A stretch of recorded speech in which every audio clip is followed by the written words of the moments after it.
Hello, my name is Chris from the University of Mainz, and I'm here to talk about the weight dynamics of deep normalized networks.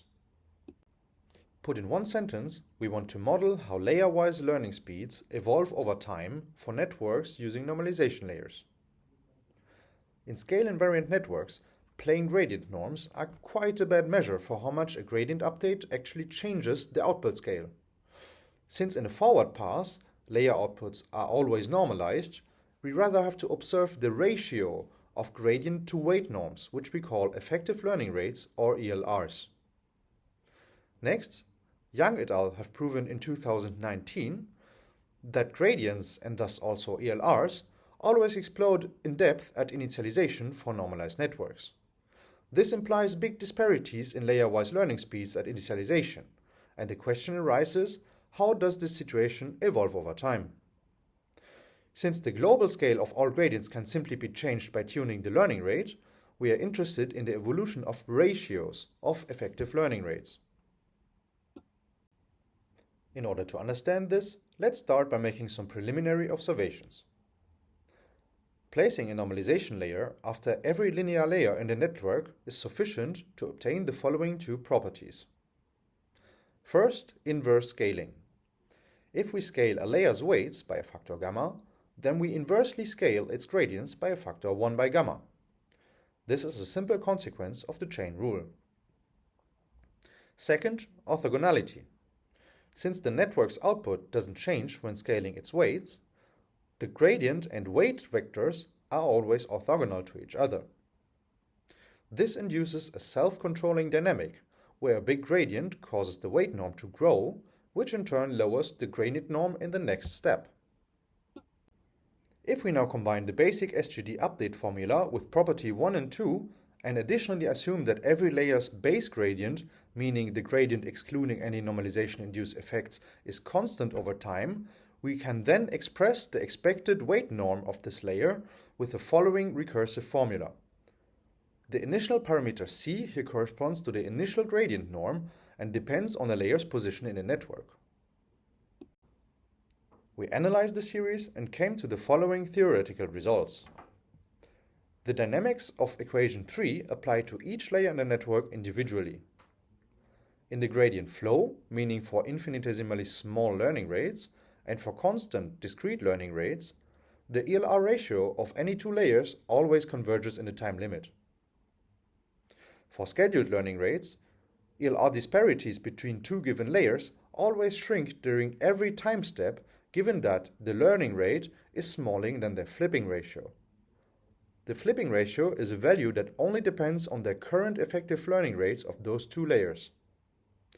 For constant learning rates, ELR's flipping can only happen during the very first step of training. If we choose the scheduled learning rate to be the flipping ratio of two layers, then the ELR becomes equal in the next time step and will remain equal for all consequent time steps. If convergence is guaranteed anyway, well, what can go wrong? Well, if the learning rate we choose is too high, then layers with very high initial gradients will have vanishing gradients in the next step. Very big differences in layer-wise learning speeds, or high ELR spreads as we call it, may take more than the entire training time to shrink back and have been reported to negatively affect network trainability. We call the critical learning rate the highest safe choice, so the highest learning rate which does not increase spread, where the layer with the highest effective learning rate falls on top of the layer with the lowest, resulting in the highest possible reduction of ELR spread. Some of our model assumptions are not completely realistic, as the base gradient norms are not constant in reality but tend to shrink over time as the layers learn. For this reason, the critical learning rate our model predicts is actually too high. But we found that the subcritical learning rate, which is the flipping ratio of the two layers with the highest ELR, which is a slightly more conservative choice, is actually safe in practice. If we apply this at every step of training, we have designed a fast and hyperparameter-free warm-up scheme that provably eliminates ELR spread in number of layer steps and still works in a realistic scenario where base gradients are not constant. Other warm-up schemes can also succeed in quickly reducing spread, but highly depend on choosing the correct hyperparameters through trial and error. Another method of fixing high ELR spreads is to simply normalize every layer's gradient to have a constant ELR. This is very similar to the popular Lars or LAMP optimizer, but disregards the true gradient scale. To verify that high ELR spreads actually correlate with low trainability, we studied a very extreme case of training a 110-layer non-residual ConvNet on Cypher 10. This network is untrainable using a regular training protocol for any constant learning rate we tried. But we still managed to recover around 70% test performance using both methods described before. Let us conclude by summarizing some take-home messages. High ELR spreads are definitely a thing you should consider when training your network. High spreads can negatively affect network trainability, especially for non-residual networks, very deep networks, and training with high batch sizes.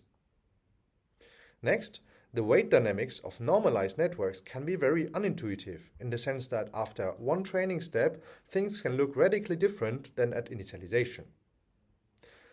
Always place normalization layers after linear layers to enable auto-rate tuning.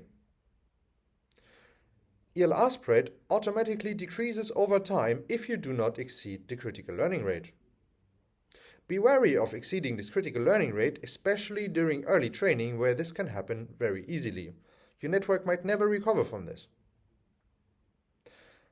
During warm-up, one should select the learning rate based on current weight and gradient norms in order to avoid exceeding the critical learning rate. Thank you very much for your attention.